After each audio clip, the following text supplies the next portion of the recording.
एक बार सोचिए जरा क्या हो जब इस दुनिया के इंसानों से इंसानियत खत्म हो जाए। इस दुनिया में चलने वाले इंसान अब इंसान है ही नहीं, उनके अंदर राक्षस है। सो लेडीज एंड जेंटलमैन, सीने सफर आपके लिए लाए हैं एक ऐसी ही पिक्चर की कहानी। इस पिक्चर का नाम है अनकंटेंट, जो कि रिलीज हुई है हाल ही में बीते वर्ष 2025 में। इस फिल्म की शुरुआत में हम एक बर्फ में दबे हुए आदमी को देखते हैं जो बर्फ से निकल के बाहर खड़ा होता है। इस खून को जमा देने वाली सर्द में किसी इंसान का जिंदा रहना भी इम्पॉसिबल है, लेकिन ये आदमी अभी तक जिंदा कैसे है, इस बात का पता हमें कहानी में आगे चलेगा। वो आदमी कपड़े पहन के तैयार होता है और एक पेड़ में धसे हुए खंजर को बाहर निकालता है। इसके बाद ही हमें दो छोटे बच्चे दिखाए जाते हैं, ये आपस में भाई बहन है। इसमें बड़े लड़के का नाम जिम है। जिम अपने घर के काम खुद ही करता है और साथ ही अपनी बहन का ख्याल भी रखता है। जिम को काम करता हुआ देख के ऐसा लगता है कि मानो जैसे उसे किसी भी बड़े की जरूरत नहीं है। जिम अपनी घर की सीढ़ियों पे बैठ के अपने गन में बुलेट्स लोड कर रहा होता है। ये गन देखने में तो टॉय गन लगती है, लेकिन ये गन कोई टॉय गन नहीं बल्कि एक ट्रैंकुलाइजर है, जिससे इंसानों को तो क्या जानवरों को भी एक ही शॉट में बेहोश किया जा सकता है। इतने में ही घर के बाहर से आवाज आती है। जिम अपने ट्रैंकुलाइजर गन को लेके घर से बाहर जाता है तो वो देखता है कि एक अजनबी आदमी उसकी बहन से उसके पेरेंट्स के बारे में पूछ रहा है। वो आदमी जिम को देखने के बाद जिम से भी वही सवाल करता है, लेकिन जिम चुप रहता है और अपनी बहन को लेकर चुपचाप घर के अंदर चला जाता है। जिम अपने घर के अंदर जाने के बाद अपने घर के सारे डोर्स को एक बड़े इंसान की तरह अच्छे तरीके से लॉक कर देता है और अपनी बहन के साथ बैठ के खेलने लगता है। हम अब यहाँ पर देखते हैं कि जिम के घर के बाहर कुछ लोग ऐसे ही घूम रहे हैं। वो कोई लोग नहीं बल्कि ज़ॉम्बीज़ हैं, जो कि जिम के घर के अंदर भी आने की कोशिश करते हैं। लेकिन जिम का घर बुलेट प्रूफ है और पूरी सिक्योरिटी को ध्यान में रख के बनाया गया है, इसीलिए वो ना कांच को तोड़ के अंदर आ सकते हैं और ना ही दरवाजे से। दरअसल जिम और उसकी छोटी बहन एक ऐसी दुनिया में रहते हैं जहाँ पर 1 या उससे भी कम प्रतिशत लोग ही नॉर्मल बचे हुए हैं। बाकी जितनी भी दुनिया की 99% आबादी थी वो ज़ॉम्बी वायरस के चपेट में आ चुकी है। हालांकि जिम और उसकी छोटी बहन को अब इन चीजों से डर नहीं लगता, क्योंकि उनकी ये डेली रूटीन का हिस्सा है। जिम और उसकी छोटी बहन दिन में घर के बाहर खेलते हैं और रात को घर को लॉक करके घर के अंदर रहते हैं। एक दिन जिम और जब उसकी छोटी बहन बाहर खेल रहे होते हैं तो वही आदमी वहाँ पे वापस आता है। उसकी पार्टनर आते ही जिम की बहन को गोद में उठा लेती है। जिम उसको डांट के अपनी बहन को नीचे रखने के लिए कहता है। इसके बाद वो लड़की जिम से उनके पेरेंट्स के बारे में पूछती है तो जिम बताता है कि उसके पेरेंट्स सप्लाईज लेने के लिए गए हैं और अभी फिलहाल के लिए जिम ही उसकी बहन का ध्यान रखता है और ये दोनों अकेले रहते हैं। अब ये कपल जिम और उसकी बहन से यकीन दिलाते हुए कहते हैं, हम तुम्हें यहाँ पे कोई भी नुकसान पहुंचाने नहीं आए, हम भी अब तुम्हारे साथ ही रहेंगे और तुम्हारा ख्याल रखेंगे जब तक कि तुम्हारे पेरेंट्स वापस नहीं आ जाते। इसके बाद ही सीन चेंज हो जाता है। हमें इस कहानी में दिखा पहला इंसान वापस से जंगलों में बैठा हुआ दिखता है। वो अपने एक ही औजार से सामने आए सारे ज़ॉम्बीज़ को चीर के रख देता है। इस आदमी का नाम एडन है, जो कि अपनी खोई हुई बीवी को ढूंढ रहा है। इधर ये दोनों कपल घर के अंदर देखते हैं कि सरवाइव करने के लिए इस घर के अंदर बहुत ज्यादा सप्लाईज भरी हुई है और वो दोनों डिसाइड कर लेते हैं कि वो काफी दिनों तक यहीं पर रहेंगे। इनकी ये बात जिम सुन लेता है और वो अपनी बहन को ले जाके किसी खुफिया कमरे में बंद कर देता है। जिम के पास एक कुत्ता भी है जो जिम को इस टाइम पे सूंघता है और सूंघने के बाद जिम के ऊपर भौंकने लगता है। इसके बाद ही हम रात का सीन देखते हैं। जब रात को ज़ॉम्बीज़ इस घर के आसपास आते हैं तो ये कपल उन ज़ॉम्बीज़ को देख के काफी ज्यादा डर जाते हैं और इस घर की सारी लाइट्स बंद कर देते हैं। लेकिन पीछे से दरवाजा खुलता है और उस लड़की पे कोई हमला कर देता है। जब इस लड़की का मेल पार्टनर उसे ढूंढ रहा होता है तो लड़की बुरी हालत में फर्श पे पड़ी होती है और उसे कोई खींच के जल्दी से घर के बाहर लेके जाता है और इसके तुरंत बाद ही लड़के पे भी हमला हो जाता है। लेकिन उसके साथ क्या होता है ये हमें नहीं दिखाया जाता। इसके बाद ही हम सुबह का सीन देखते हैं। हम देखते हैं कि एडन बेहोश होकर बर्फ पे पड़ा हुआ है। वो जब खुद को देखता है तो पाता है कि वो किसी ट्रैप में फंसा हुआ था। जिम की बहन कुछ दूरी पर ही खड़ी हुई उसे देख के हंस रही थी। इतने में ही एडन के गले में एक सुई आकर चुभती है, जिससे वो वापस बेहोश हो जाता है। दरअसल ये सुई जिम ने ही अपनी ट्रैंकुलाइजर गन से एडन को मारी थी। इसके बाद ही एडन को वापस होश आता है। वो उठने के बाद जिम के घर की तरफ जाता है तो वो देखता है कि जिम वापस से उसी गन को लेके एडन के ऊपर तान देता है और उससे वहाँ पे आने का मकसद पूछता है। जिसके बाद एडन कहता है कि मैं एक सोल्जर हूँ और अपनी वाइफ को ढूंढते हुए नॉर्थ की तरफ जा रहा हूँ। जिम इस बात को सुन के हैरान होता है, क्योंकि इससे पहले जितने भी लोग वहाँ पे आए थे खाने या दवाइयों के चक्कर में आए थे। एडन वो पहला व्यक्ति था जो अपनी बीवी को ढूंढ रहा था। जिम को एडन की बातें सुन के अट्रैक्शन फील होता है और वो उसे अपने घर पे ले आता है। जिम एडन को अपने घर लाके उसके साथ एक छोटी सी डील करता है और कहता है, हमारे घर की सारी पावर डाउन हो चुकी है, अगर तुम ट्रेडमिल को चला के इस घर की सारी बैटरीज को चार्ज कर दो तो मैं तुम्हें दवाइयाँ, खाने के लिए खाना और रहने के लिए जगह दूंगा। एडन भी इस डील को एक्सेप्ट कर लेता है और जिम से उसके पेरेंट्स के बारे में पूछता है। जिम भी एडन से झूठ नहीं बोलता और उसे सच्चाई बताते हुए कहता है कि उसके पिता एक साइंटिस्ट है जो कि काफी अरसे से घर नहीं लौटे और मेरी मोम भी सिक्योरिटी एजेंसी में काम करती है और इन दिनों वो भी एक मिशन पर है। इनकी इन्हीं बातों के दौरान एडन देखता है कि इनके घर के बाहर एक ज़ॉम्बीज़ आ गया है।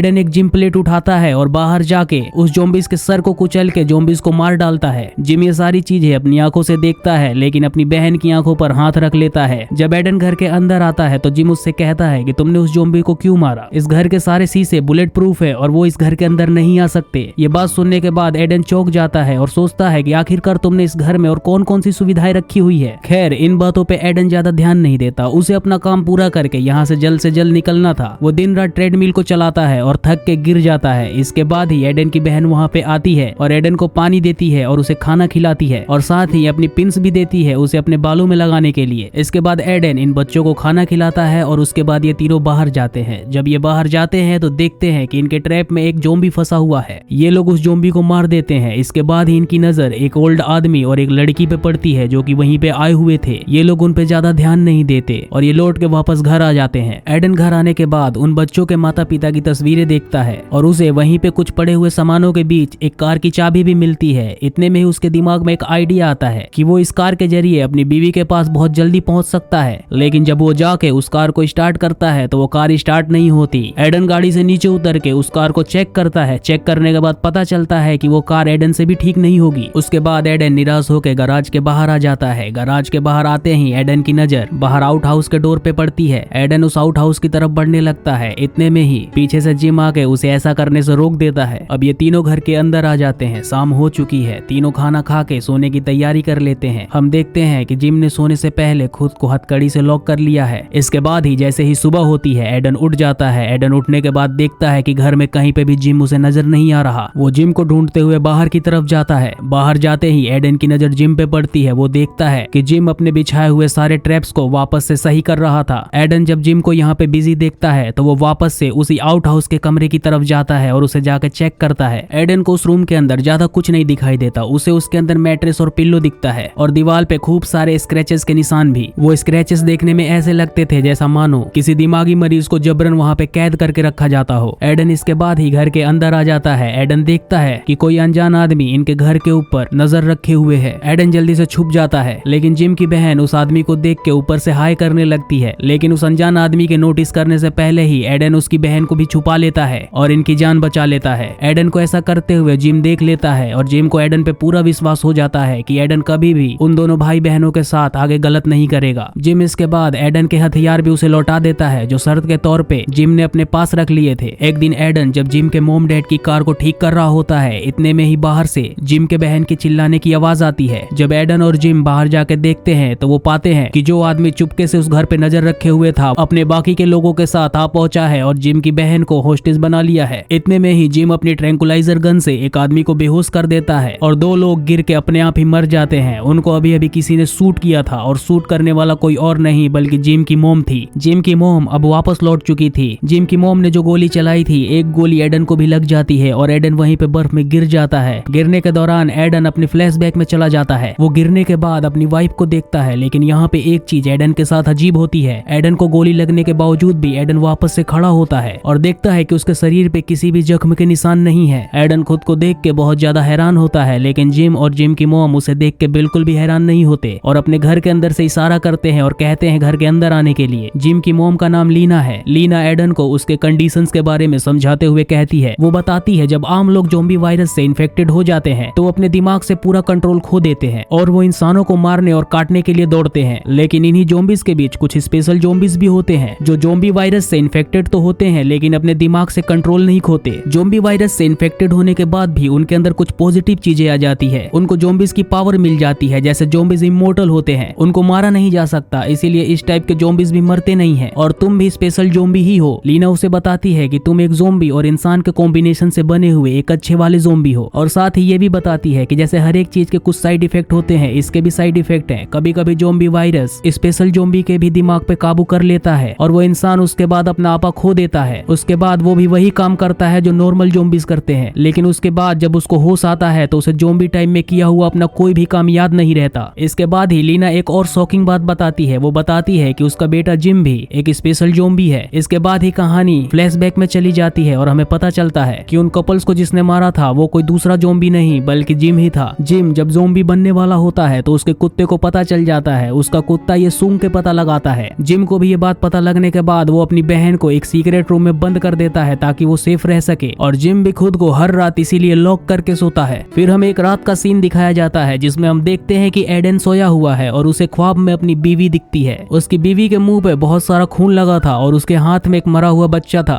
एडन ये देख के जाग जाता है और वो रोने लगता है। एडन को ऐसा लगता है कि शायद उसकी बीवी भी ज़ॉम्बी वायरस के चपेट में आ गई होगी और किसी ज़ॉम्बी में बदल गई होगी। एडन को रोता और उदास देख के लीना वहाँ पे आ जाती है और एडन को सांत्वना देते हुए कहती है कि एकमात्र वही नहीं है जिसे इस दुनिया में तकलीफों का सामना करना पड़ रहा है। लीना एडन से बताती है कि जब उसके दोनों बच्चे पैदा हुए थे तो उसके दोनों बच्चों को हार्ट डिसीज थी और उन दिनों ज़ॉम्बी वायरस भी बहुत तेजी से फैल रहा था। लीना के हस्बैंड एक बायो साइंटिस्ट थे और उन्हीं दिनों उनको स्पेशल ज़ॉम्बीज के बारे में पता चला था। लीना के पति ने ही उस स्पेशल ज़ॉम्बीज नाम के वायरस पे स्टडी की थी और एक ऐसा डॉट बनाया था जिसे जिम में इंजेक्ट करने के बाद उसे अपनी बीमारियों से छुटकारा मिल गया और उसे कुछ सुपर नेचुरल पावर्स भी मिली। लीना और उसके पति को लगा कि अब लाइफ बहुत ही नॉर्मल तरीके से गुजरेगी, लेकिन परेशानी तो उस दिन आके खड़ी होती है जब जिम के ऊपर ज़ॉम्बी वायरस ने अटैक कर दिया और उसी दौरान जिम अपना मानसिक आपा खो बैठता है और अपने पिता पे ही हमला कर देता है। जिम को अपने पिता को ही बाइट करने की वजह से उसके पिता एक नॉर्मल ज़ॉम्बी में बदल जाते हैं और वो लीना पे ही अटैक कर देते हैं। मजबूरन लीना को अपने हस्बैंड को गोली मारनी पड़ती है। ये कहते हुए लीना रोने लगती है। इतने में ही उसे बाहर से जिम के चिल्लाने की आवाज आती है। जिम अब अपने क्रेजी मोड में जाने वाला था, इसीलिए लीना उसे ले जाके अपने आउट हाउस वाले कमरे में बंद कर देती है। उस कमरे के अंदर से जिम की खूब नोचने और चिल्लाने की आवाजें आती है, लेकिन लीना उस दरवाजे को नहीं खोलती और बाहर बैठ के रोती रहती है। एडन को ये सब देख के लीना के ऊपर बहुत ज्यादा तरस आता है। आधी रात में एडन लीना के पास जाता है और उसे जाकर आराम करने के लिए कहता है और खुद वहाँ पे बॉडीगार्ड की तरह खड़ा हो जाता है। इसी तरीके से कई दिन बीतते रहते हैं। लीना एडन की मदद करती है और एडन लीना की मदद करता है। अब इन दोनों को लगने लगा था कि लाइफ नॉर्मल हो गई है, सब कुछ सही तरीके से चल रहा है, लेकिन इतने में ही इनके जीवन में एक और बड़ा भूचाल आ जाता है। एक दिन जिम की छोटी बहन बाहर खेलते खेलते बर्फ में ही बेहोश हो जाती है। लीना उसे उठाकर घर के अंदर लेकर आती है। उसे चेक करने पे पता चलता है कि उसकी दिल की बीमारी वापस आ चुकी है। ना तो इस दिल की बीमारी का कोई इलाज है और ना ही इसका कोई इलाज करने वाला। इस टाइम लीना बहुत ज्यादा परेशान होती है। एडन उसे रास्ता सुझाते हुए कहता है कि तुम इसके अंदर भी जिम वाला वायरस क्यों नहीं इंजेक्ट कर देती, ये भी सुपर ज़ॉम्बीज में बदल जाएगी और फिर जिंदा रहेगी। लीना एडन को मना करते हुए कहती है कि हम ऐसा नहीं कर सकते, वो बस एक गलती थी जिसकी वजह से मैं अपने पति को खो चुकी हूँ। फिर इसके बाद जिम भी अपनी क्रेजी मूड से बाहर आ जाता है। अब एडन, लीना और जिम तीनों मिल के उस छोटी बच्ची का ध्यान रखते हैं। फिर इसी तरह वो भी दिन आ जाता है जब एडन को ये सब छोड़ के वापस नॉर्थ की तरफ जाना है अपनी बीवी की तलाश में। लीना और जिम एडन को रोकने की कोशिश करते हैं, लेकिन एडन नहीं रुकता, वो वहाँ से चला जाता है। एडन के वहाँ से जाते ही लीना के घर के आसपास एक ग्रुप आ जाता है। इस ग्रुप का लीडर अपनी बेटी को ढूंढ रहा है जो कि एक लड़के के साथ भाग गई है। थोड़ी देर बाद हमें पता चलता है कि जो ग्रुप का लीडर है उसकी बेटी कोई और नहीं बल्कि ये वही दो लड़का लड़की है जो शुरू में जिम के घर आए थे और उस रात जिम ने उन दोनों को खत्म कर दिया था। लीना और जिम ग्रुप लीडर के पूछने पर यहाँ पे किसी भी लड़के या लड़की की आने की बात को इनकार कर देते हैं, लेकिन वो ग्रुप जैसे ही वहाँ से लौट रहा होता है उनकी नजर उस कपल की लाई हुई कार पे पड़ जाती है। ग्रुप लीडर को इस बात का पता चल जाता है कि लीना और जिम उससे कुछ तो छुपा रहे हैं और वो अपनी बेटी की सच्चाई जानने के लिए अपने पूरे ग्रुप के साथ उस घर की तरफ बढ़ता है। एडन, जो कि अभी अभी घर से बाहर गया है, वो उधर ही बर्फ के नीचे अपनी रात गुजार रहा होता है। वो जिम और लीना की घर की तरफ जाते हुए इतने सारे लोगों का ग्रुप देख के खतरे को पहले ही भाप लेता है और उनकी जान बचाने के लिए उस घर की तरफ दौड़ पड़ता है। वो ग्रुप लीडर अपने लोगों के साथ लीना के घर के अंदर दाखिल हो जाता है और लीना को टॉर्चर करते हुए पूछता है कि बताओ मेरी बेटी को कहाँ छुपाया है तुमने। लेकिन लीना कहती है कि मुझे इसके बारे में कुछ भी नहीं पता, लेकिन वो लीडर उसकी एक भी बात नहीं मानता क्योंकि उसकी बेटी का सामान भी उसी घर के अंदर ही मिलता है। अब एडन भी घर के अंदर मौजूद होता है। एडन के घर के अंदर घुसते ही एडन पाता है कि जिम भी किचन के अंदर छुप के बैठा हुआ है। एडन अपने हथियार इकट्ठे करता है और उन लोगों पे इस तरीके से वार करता है कि वो लोग बिना शोर मचाए मर जाते हैं। उसके बाद एडन उस गैंग के लीडर के पास आ पहुंचता है, लेकिन एडन के लीडर के पास पहुंचते ही सारे लोग उसके ऊपर बंदूकों को तान देते हैं। एडन उनको कुछ कहने की बजाय अपना ही गला अपनी खंजर से काट लेता है। एडन ने अपना गला इसलिए काट लिया था क्योंकि इतने दर्द के बाद उसकी स्पेशल ज़ॉम्बी पावर एक्टिव हो जाती और वो सबको आसानी से मार पाता। एडन के गला काटने के बाद होता ठीक ऐसा ही है। एडन ज़ॉम्बी बन के उठता है और उन सबको एक एक करके खत्म कर देता है। लीना अपने बच्चों के साथ एक सीक्रेट रूम में जाकर छुप जाती है। अगले सीन में हम सुबह एडन को होश में आते हुए देखते हैं। हम देखते हैं कि एडन पूरी तरीके से खून में लथपथ है। एडन के हाथ में एक इंसानी पाँव होता है। एडन को पता चल जाता है कि कल रात को उसने बहुत ज्यादा खून खराबा किया है। एडन वापस से उसी घर की तरफ बढ़ता है। एडन जब उस घर के अंदर जाता है तो उस घर के अंदर कोई नहीं होता। उसे वहाँ पे खत मिलता है जो कि लीना ने उसके लिए छोड़ा हुआ था। उस खत के अंदर लिखा होता है कि मुझे पता है कि तुम भी नॉर्थ की तरफ आने वाले हो, इसीलिए मैं अपने बच्चों को लेके नॉर्थ की तरफ जा रही हूँ। अगर हमारी किस्मत में हुआ तो हम वापस फिर से मिलेंगे। एडन भी अब अपना सामान पैक करने लगता है। इतने में उसकी नजर बाहर के ज़ॉम्बीज पे जाती है और वो देखता है कि उस गैंग लीडर की बेटी भी अब एक ज़ॉम्बी में बदल गई है और वो किसी का मांस खा रही है। इसी के साथ ये फिल्म यहीं पे खत्म हो जाती है। दोस्तों, आशा करता हूँ आप लोगों को ये कहानी जरूर पसंद आई होगी। ऐसी ही कहानी सुनने के लिए हमारे चैनल से जुड़े रहिए।